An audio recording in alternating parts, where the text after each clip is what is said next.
have to be your biggest fan. And when things are really tough and they're really rough and nothing's working, but there's something inside of you that says, I just have to follow that. Because you don't know who you're going to meet, who you're going to meet, who you're going to meet.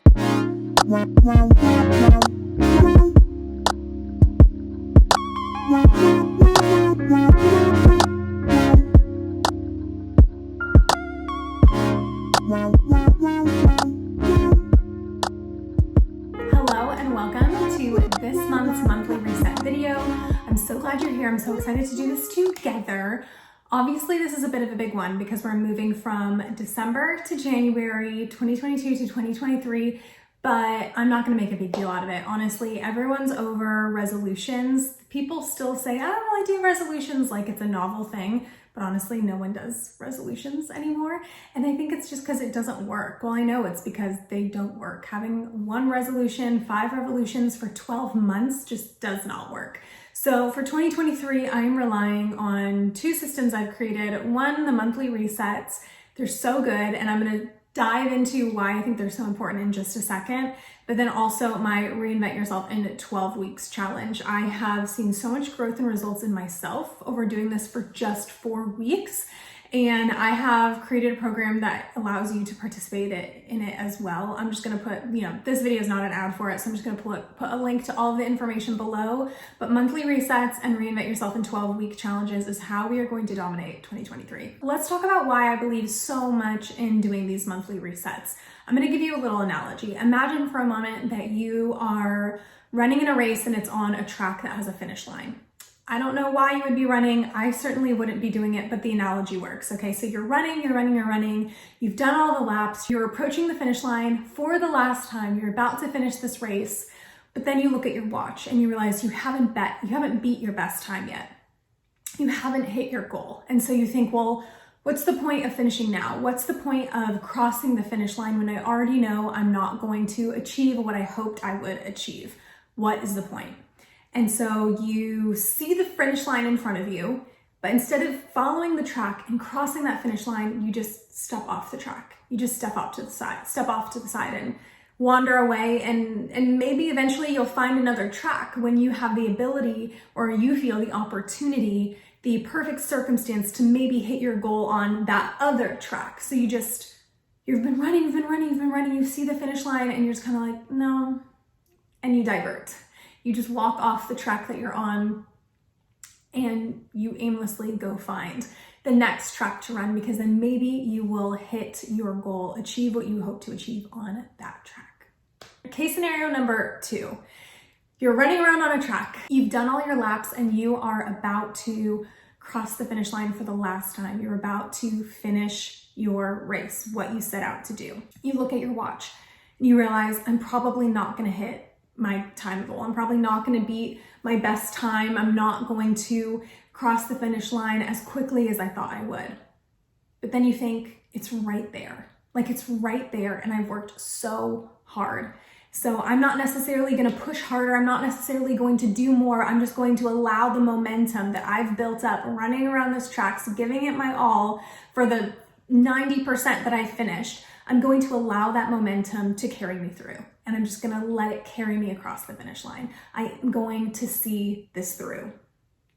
You cross the finish line and you look at your watch again and you're like, yeah, I didn't beat my best time. I didn't hit my goal. I didn't achieve what I thought I was going to achieve, but I finished it.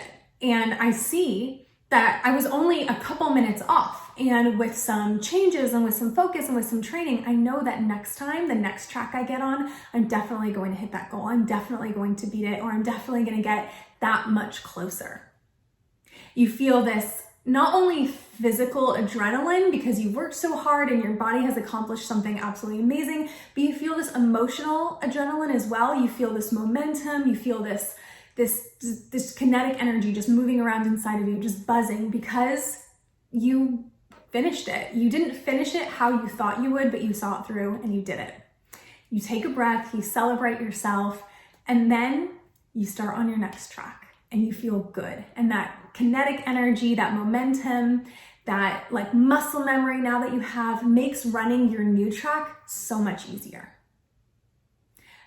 compare those two different case scenarios. They are night and day different. In the first one, you finished kind of feeling like trash. You don't feel good. Not only did you not hit your goal, but you didn't even come close because you didn't finish the track. And now you're just kind of aimless. And you probably will start another track again because you're not a quitter, but you have no wind behind your sails. You're just going to start by needing to rev up momentum again by putting one foot in front of the other. You're going to start from square one, space one on that new track. Whereas in case scenario 2, yes, your body is kind of tired because you actually finished the race. Instead of going 90% of the way, you went 100% of the way. But when you start that new track, you're going to have this memory of how you finished it and how you didn't hit your goal, but you were 90% of the way there. And that belief now helps you run this new track with so much more energy, so much more ease, and so much more belief that this time you will hit the goal. You will achieve what you set out to achieve. You carry the experience from the first track with you into the next track. And even though you haven't hit your goal yet, you still feel good about yourself because you saw something through, you finished it, you gave it your all, and you gave yourself a moment to celebrate yourself, celebrate what you did accomplish, even though you didn't accomplish 100% of the goal. And you gave yourself the time to evaluate and see what small changes can I make next time to make sure I definitely hit it. There is so much wisdom at the finish line. And that is how I view monthly resets. It's when you are just a couple paces away from the finish line. When you complete the monthly reset template, you're crossing the finish line. Monthly resets allow you to remove some of that emotion. Just look like, okay, I didn't hit this goal, but I didn't actually work towards it this time. Or I hit this goal, like I hit most of this goal. Like for example, you'll see like one of my goals for this past month was to post 20 times on TikTok. I posted 16. And actually today is December 30th as I film this. So I still have today and tomorrow to post 4 TikToks and then I'll hit the goal. But if I didn't do this reevaluation, if I didn't allow myself to sit in the wisdom of the finish line, to look at the monthly reset template, then I probably wouldn't have posted 4 more TikToks to hit my goal. And I just would have had a month where I didn't hit my goal. And I kind of felt bad about myself because I knew that I didn't even need to do the math to realize I didn't hit the goal. Night and day experiences from really simple activities. I think from now on, I'm gonna always do this a couple days before the end of the month because then I'm able to see what can I like push through and achieve at the end of the month to actually hit my goal. Because it's so heartbreaking to realize, like, let's just pretend it was January 2nd. And I realized, wow, if I just posted on TikTok 4 more times, I would have hit my goal. I wish I knew that a couple days before the end of December. This is why we do the monthly reset. It is a moment to sit in the wisdom and the reflection and the opportunity that does await us at the finish line if we just see the month through. I should have said this at the beginning of the video, but the monthly reset template is linked below in the description. So if you want to click it and fill yours out while I'm filling out while I'm going through mine to share with you, you can do so. Otherwise, you can click it absolutely anytime. It's available every day of every month and you can start filling it out yourself. All right, this is my monthly reset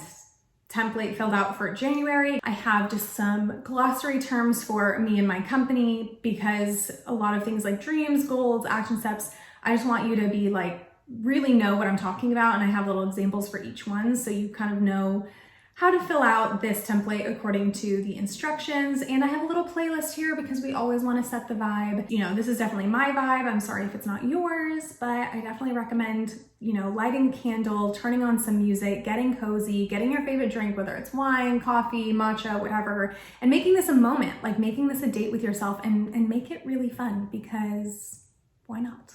So the monthly reset template opens with a reflection of last month. And then I have a little affirmation that I like to fill out. I like to change every month. And for some reason, I just picked the affirmation. I don't even know where this came from. And I think maybe it might come a little bit more to fruition in January. But what really came to me is I'm the woman I've been waiting for. And I don't even fully know what that means. But when I think of it, I just think of like the version of myself that I know is possible, like she's inside of me right now and she can come to fruition, come to the present, come to the surface at absolutely any time. It also reminds me that if I want to serve my clients and serve my customers. I have to be the kind of brand and the kind of mentor and the kind of businesswoman that I would want to hire myself.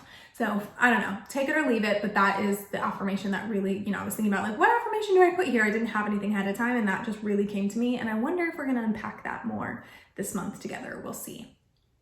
So the first part of the reflection is looking at, I like put in the goals that were my main focus in December. If you watch my December monthly reset video, you'll see that a lot of these things were from that template that I just looked at. Which ones did I actually really go for? And I put them in here. So a lot of these things, as you can see, are checked off. As I mentioned, it is December 30th as I'm filming this, so I technically have like a day and a half to complete these things. New TikTok posts, I wanted to do 20, I did 16. I'm definitely gonna just post more, like 2 today and 2 tomorrow, so I can check that off. Instagram post 14. I'll probably get more like to 16 for Instagram posts over the next couple days, but I'll honestly probably check that off as well. And I know it might seem kind of soft of me to check something off even though I didn't actually hit the highest number.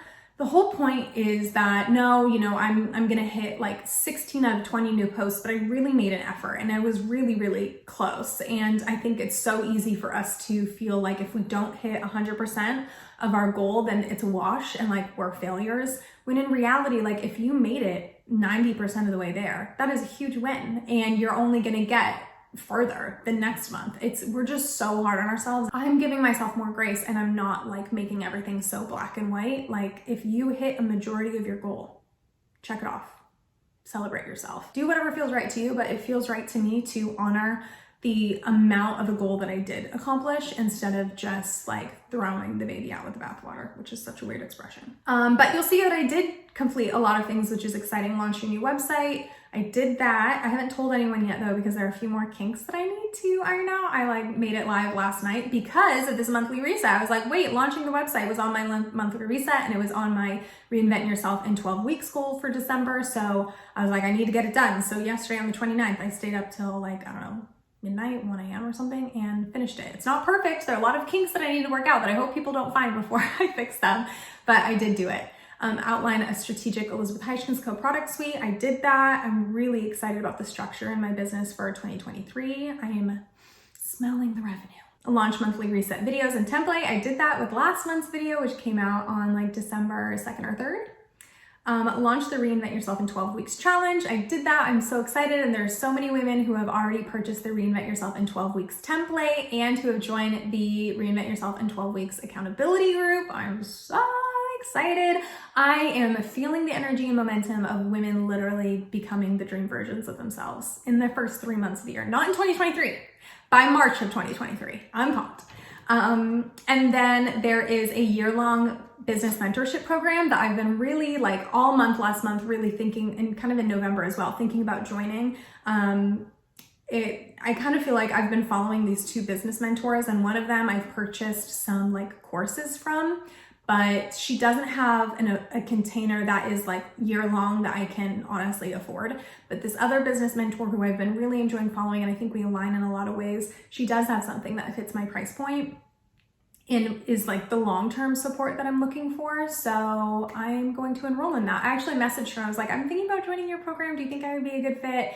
And she said yes, but in the first week of January, it's my birthday, so I'm putting on a huge sale, so don't purchase it until like that week, which I thought was so kind and so thoughtful. And my birthday is also the first week of January. I'm turning 28. Knocking on the 30s door. Why do I say stuff like that? I don't know why I do stuff like that. So I'm gonna enroll in that in January, but I'm clicking it off here because I'm checking it off here because I would have done it in December if she had not given me that really helpful tip. I also love to go over like favorite products and obsessions of the month. I think it's just fun and it's lighthearted, and I always love a good product recommendation. So if you have not heard, I am the co-founder and chief brand officer of Trades of Hope. We are a fair trade, ethical fashion brand company, and we exist to create jobs for women around the world who are facing poverty and trafficking to lead their families out of poverty and trafficking through sustainable business.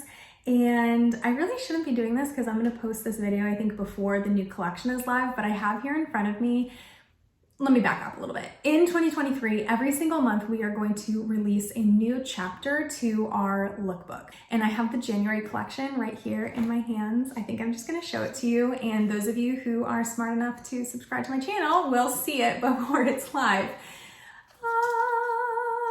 Isn't it so cute? Look at our beautiful, beautiful models. The model photography is by Kayla Mendez, who is absolutely incredible.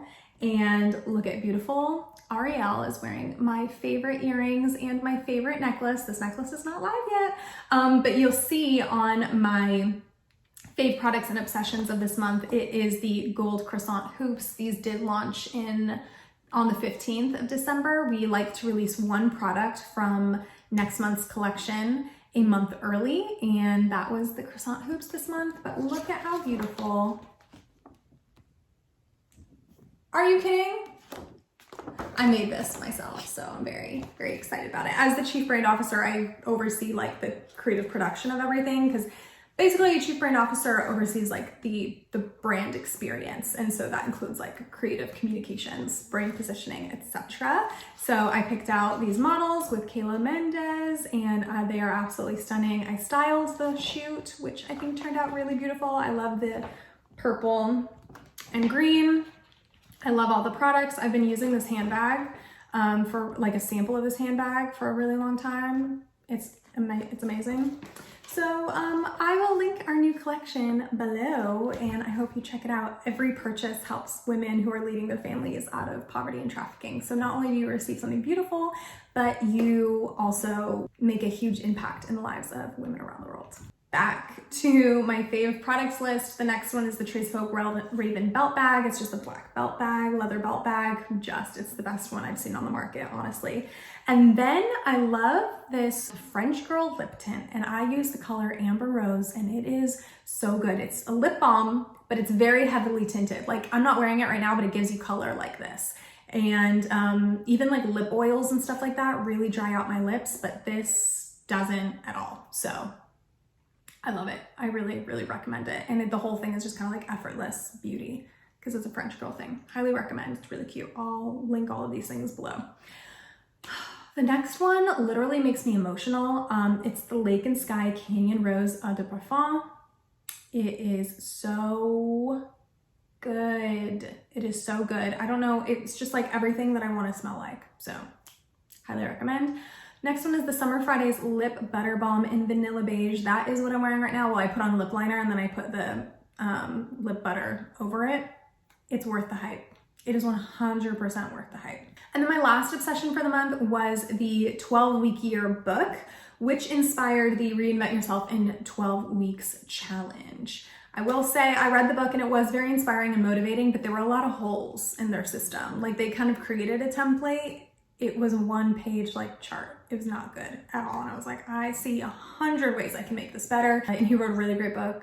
I will give credit where credit's due, but he did not create a flawless system, but I did. And I made it into an aesthetically pleasing template for you. So again, that's all linked below, but I do recommend the 12-week yearbook. Highly recommend. It was really good. Some core memories. I encourage you all to think of your core memories of the month, because honestly, when I sat down, I was like, I don't have any core memories from December. And then they all came flooding out of me. So here are some examples.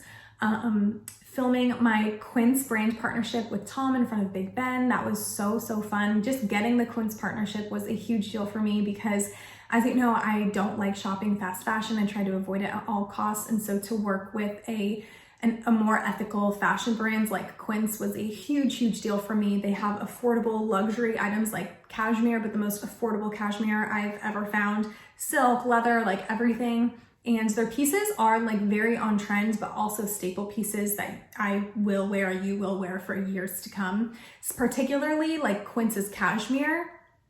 This month has been a huge obsession of mine. I also have a discount code. I'll put it below, but it expires January 21st at 6 a.m. So I don't know why they did that way, but I'll shop my link and then use my discount code. And then after we filmed that partnership, which he was so helpful and got me like the best video ever for Instagram and TikTok, we went to the Tower of London, and it was such a like sunny but cold, like beautiful winter London day. really great. Actually, it was all in my last vlog. So just go watch my last vlog if you want to relive this day, because it was really, really fun. Then a couple days later, we had a snow day in London, and that was literally to die for. I felt like I was in a Charles Dickens novel. I almost said a Jane Dickens. That's Jane Austen. I was also in last week's vlog, so you should just really watch last week's vlog to watch all my core memories for December. And then another core memory that I really will never forget is in mid-December, I came back to the US. That's where I'm at right now. I'm in my home in the US. And then Tom followed me the day after. So within 24 hours, we came back to the US at the same time, which is huge for our relationship because usually we go back and forth and there's like a month or so in between of like one of us going back and forth between the US and the UK. So that was really, really cool. Maybe next time we'll actually come back on the same day. I don't know. But that was a huge deal for our relationships. Never happened before. And it was so surreal for both of us to like come back to the US and still be together and almost not miss a beat at all. Really, really cool. The next is going to Waco, Texas to Magnolia for a planning retreat with our Trades of Hope staff managers. It was so fun. It was so bonding, and one of our managers, our product development and design manager, Julie, she lives in Texas. And so that's kind of why we chose to go to Texas, because she lives there and we don't really get to interact with her a ton on things in person, like the fun things we do as a team, because she works remotely. She doesn't usually get to be a part of. So it was really great seeing her. We stayed up super late laughing and talking one night, being absolutely ridiculous, and it was so fun. And then Magnolia was really, really cool and inspired all of us in our work. And then lastly, this isn't like a specific core memory, but I just wrote down like normal, boring, everyday days with Tom and Ember in Florida. Since us coming back to the US, it's just been kind of like normal. Like we haven't done anything crazy like go to Disney or anything like that. So it's just been like really normal, but it's so nice. It's just peaceful and slower here than it is in London. It feels like very like nourishing and restorative to me. And it's been really, really nice. I really love it. Let's move on to the key lessons and takeaways from the month. I'm gonna be honest with you. I was filling this out and Tom was next to me and I was just like, what are they? What did I complain to you about? What did I tell you I overcome? Like, what were my aha moments? What did I realize?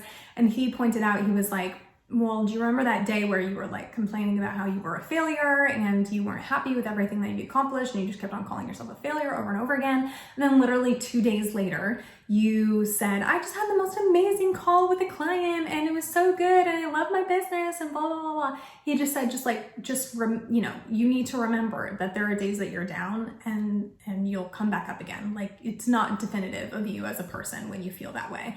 And that is something I'm going to try to remember. We all have highs and we all have lows, and sometimes it's hormonal, sometimes it's circumstantial, sometimes you're just in a funk, and it's not like, it doesn't define who you are or your progress or how well you're doing or anything like that.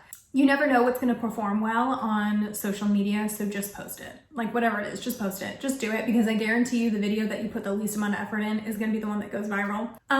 Next one is, it's okay if people misunderstand you. You have nothing to prove. I have to learn this lesson every week. Like, for some reason, if people just know me and like know me accurately and don't like me, that doesn't bother me that much. But if people misunderstand me, like question my integrity or whatever, it's just not true. That I have a real problem with. So I'm constant. I wouldn't say it's a lesson I've mastered, but it is a lesson I keep needing to take away month after month. Lastly, TikTok is the best as far as like the time you put in yields the fastest growth. Like, you can put in like a smaller amount of time and you'll get like a ton of followers just with a little bit of focus. And I think that's true moreover than any other platform. Like Instagram, I hemorrhage hundreds of followers a month, but I put in a ton of time. So I'm just marking TikTok as the best use of my time as far as like conversion rate to followers and stuff like that. Let's do the quotes that I'm carrying with me into next month. I really encourage you to focus on your own takeaways and the quotes that just really landed with you. Like, look and see like what graphics or videos did you save on Instagram or TikTok? Like, what did you write down? What did you put in your notes? And I recommend putting them here. So the first one was, don't keep making the same mistakes. Try making new mistakes. And I really love that, because anytime you come up to a new, like a blockade, an obstacle, an issue, I just like to think of life as a game, and like that is the obstacle I need to overcome to unlock the next level in life. I take things very seriously. I'm someone who takes things extremely seriously. I just take life seriously. And so thinking about life as a game has really helped me just calm the heck down, and trying to master the mistakes or the obstacles that I'm currently facing so that I can move on to the next ones, I find very inspiring, because there's always going to be something. So trying to have like a flawless, perfect life is just not realistic, but having like excitement and anticipation of like, what challenge, what can I master next, I think is super exciting. And I don't really think that's what this quote means, but it's what it means to me. And I think it shows you that like making mistakes isn't a bad thing. Making mistakes shows that you tried for something, that you went for it, that you're living your life, that you're out of your comfort zone. And mistakes isn't necessarily like, you shouldn't try to hurt people, but making mistakes, failure is not something that should be avoided. The next one is, when there's an argument between two sides, find the third side. And I added at the end, it will probably be more accurate. And I just find when there's arguments from two sides, and I think we all know, we can all think of an example, like the US politics system, when there's two sides, there's things like psychological tribalism, there's bias, there is like one perspective. Everyone comes at things from their one perspective. But the thing is we don't see the world as it is, we see the world as we perceive it. And so I love this advice to find the third side. But I often find like when there's finger pointing, or there's like such intense like white knuckling of ideology, there is definitely some truth that's falling to the wayside. There is nuance that's falling to the wayside. There is like good people being labeled as bad unnecessarily just because they're misunderstood. So I love it. Find the third side. The next quote is by one of my business mentors, Ali Reeves. She says, you pray for an easy come up, but I thank God for challenges that level me up. Praying for overnight success isn't inherently wrong. I think we've all done it at one point, but overnight success, not knowing how you got there, not knowing if you deserve it, not being able to like help other people do the same, is not rewarding. It's not in your control. But challenges that level you up, that make you a master, that make you an expert, to me, like those are gold. Lastly, this is a quote, I'm paraphrasing a quote that I couldn't really find, but I heard it once and it really stuck with me. Obviously not word for word, because now I have to paraphrase it, but this is the gist. I stopped trying to be perfect so that I could be good.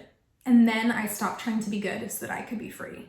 And I really love this because I grew up in a really, like a conservative community that had very strict ideas on what made you a good person or a bad person. And the thing is that those things that made you good or bad very often had nothing to do with how you treated people or like how you made the world a better place. It was like your personal private decisions are what made you a good person or a bad person, and like how you presented yourself to the world, to the public. That is what made you a good person or a bad person. But then a lot of these people would do things in private that they wouldn't tell other people that they were doing. And I'm just kind of like, this does not make sense at all. And so I felt a lot of pressure when I was younger to be good, like to be a really good girl, be a really good person. It wasn't only good, it was like be perfect. And so you're so focused on being perfect that now you don't even know if you're a good person or not. You're just trying to follow the rules and be perfect according to the rules. But you're not even wondering like, am I treating people like a good person? Am I a good like sister? Am I a good friend? Like you just don't think of that anymore. So I love this, like the evolution from trying to be perfect to trying to be good, like just good. And then I just stopped trying to be good so that I could be free. Because even still in worrying about if I'm a good person, if I'm a bad person, you're just worrying about other people's perceptions. Because I think most of us, if you thought about it, like you're a good person. You don't wish ill on other people. You don't hurt other people. You're just trying to make your life, your dream life, a reality. You try to learn and evolve and better your mindset and your perception of the world and of other people. Like you are good. And as soon as you stop caring about other people thinking that you're good, you're free. Imagine yourself like being a good person. And then how would you look different if you replace the word good with free? Like, would you be different if you were a free person? You wouldn't go around robbing banks. I know that you wouldn't. Even if you just focused on being good, if you just focused on being free, you wouldn't rob banks. You wouldn't hurt other people. You wouldn't be selfish. you would just still be good and not worry so much about what other people think. Let's move on to one of my favorite parts, money dates. Money dates have been truly transformative to me and both of my businesses this year. I'm not ready yet to share like my personal numbers, like finances. I think I might be in the future, I don't know. I did put my expenses from my Elizabeth Heischkins Co business in here, just to kind of give you an idea if you're also wanting to start like a new business from the ground up. What that looks like for me, this is pretty much my expense situation every month. And then I'll fill out my, which I did fill out my revenue streams. I just removed them for this video's purposes. And then I like to put the total profits, repeat the total revenue, and repeat the total expenses up here. So they're just kind of like a very highlighted section of those important numbers. And then I love doing the business stats. And look, if you don't have a business, you can do like, these are just for your personal finances, like your personal expenses and your personal revenue streams. And then maybe you don't have a business social media, but you want to grow your social media presence, you can still use this little business stats sections. So I like to take the stats from last month's monthly reset and put it in here. So this was like my November numbers that I evaluated on December 1st.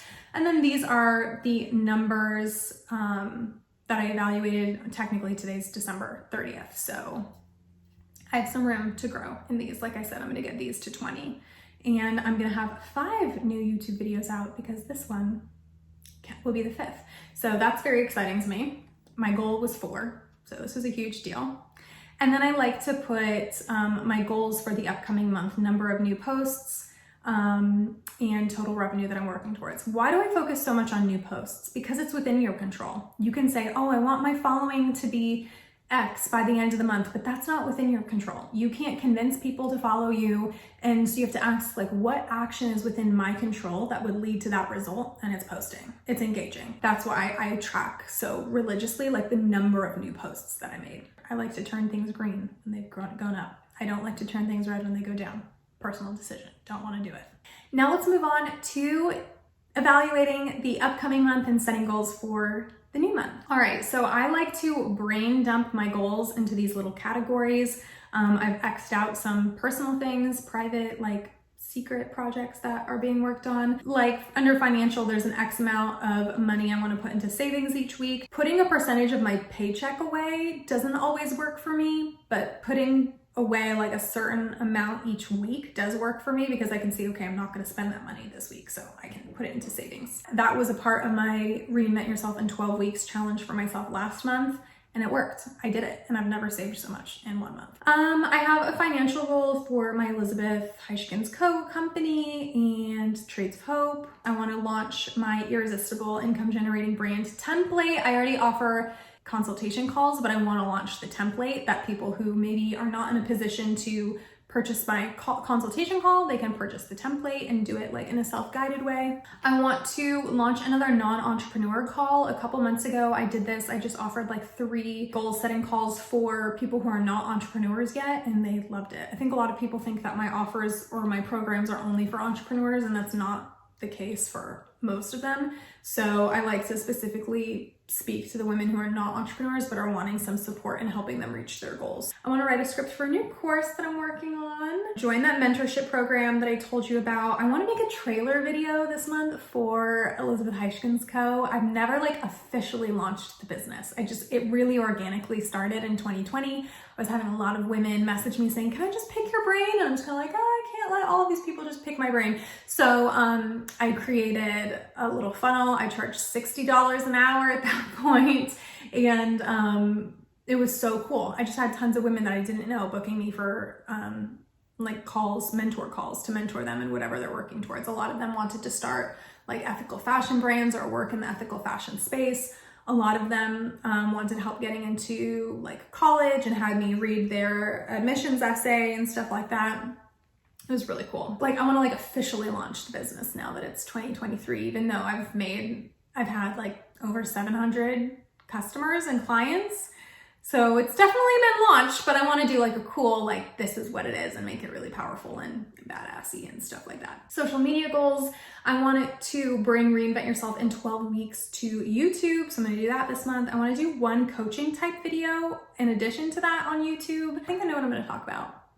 I'm not gonna tell you yet though. I want 4 new YouTube videos and 15 shorts posted in January, and then I want to post 20 times in January on TikTok and Instagram separately. Health goals, I want to start going on 20-minute morning walks. There's this beautiful loop in my neighborhood that takes 20 minutes, and I want to carve out the time to do it in the morning. I need to schedule some like boring appointments that are annual that like no one wants to do. For fun and play experiences, which I think is very important, especially if you're like me and you take life too seriously. Tom for Christmas got a gift certificate from my mom to a restaurant in St. Augustine, so I want us to go use that together. I have a hot tub. I have a jacuzzi on my back terrace, and we used it this week, but like we don't use it enough. And so I want to use that more in January, and then I want to bake Tom a coffee cake that he really likes. Community goals, this could be like relationships, families, friends. My friend Elise keeps telling me I need to sign up for Bumble BFF because she's worried I don't have enough friends, and I don't have a ton of friends like in person. I have a lot of online friends. So I'm just gonna do it and see what happens. And there are a few friends that I definitely want to connect with this month that I've been meaning to get a call. And then self-care, which I include like mental health, personal development, etc. I want to take a bubble bath. I have a bath in my house and I've only used it like once. I also want to get into a more regular EFT tapping schedule. Like I want the goal to be like every day. It's just a really great form of meditation for me that's really helped me lower my anxiety, that seems to be for no real reason. And then I want to get back into waking up really early. I think this is common, but I've just been like around the holidays waking up way later than I want to. And that are my goals and intentions. I like to brain dump them, and then as the directions say, highlight like 2 in each category, because the worst thing you can do is have like 500 goals. You're not going to hit any of them. And that's also why I love Reinvent Yourself in 12 weeks, because it like helps you focus on a few things for a 12-week period. Like really focus on XYZ, like a transformation or accomplishment or whatever that you want to see. And honestly, 2 in each category is still a ton of goals. So make sure you realistically highlight the ones that you want to go for, so you don't hate on yourself when you don't do everything because you set unrealistic expectations on yourself. Below this is the Daily Aligned Action Tracker. And I'm not gonna lie to you, I don't use the Daily Aligned Action Tracker on the monthly reset template because I use the one on the Reinvent Yourself in 12 weeks template. So, but this is what I will put. These are the daily actions that I want to take, and they are aligned actions with the goals that I want to hit. That is my Aligned Action Tracker. And this is my monthly reset. So I think the biggest takeaway here is that because I did this 2 days before the month is over, I could see I'm really close to hitting my TikTok and Instagram goal. So now by the end of the month, I'm going to hit it because I evaluated and I measured this. I say it all the time and people are so over it probably, but you can't grow what you don't measure. And the monthly reset helps you measure it. Again, it's that wisdom and that reflection and that evaluation that is truly life-changing if you do it consistently, if you run through the finish line instead of just walking off the track right before you're done. Let's run through the finish line for every single month. This month and all the months to come, I'm going to keep doing these monthly reset videos every month. And again, you can grab the monthly reset template absolutely anytime. It's linked in my bio. Please let me know if you have any questions about the template, about anything that I said in the video. I would love to answer them for you and help you do your own monthly reset in a way that truly transforms your life. Feel free to reach out to me. You can send me a DM on Instagram as well if you want to ask me a question privately. Thank you so much for being here. I hope you have an amazing, amazing end of December and a beautiful beginning of January. I will see you back here soon. Let me know how you're getting on with your goals and those incredibly wild big dreams. You have to be your biggest fan. And when things are really tough and they're really rough and nothing's working, but there's something inside of you that says, I just have to follow that. Because you don't know who you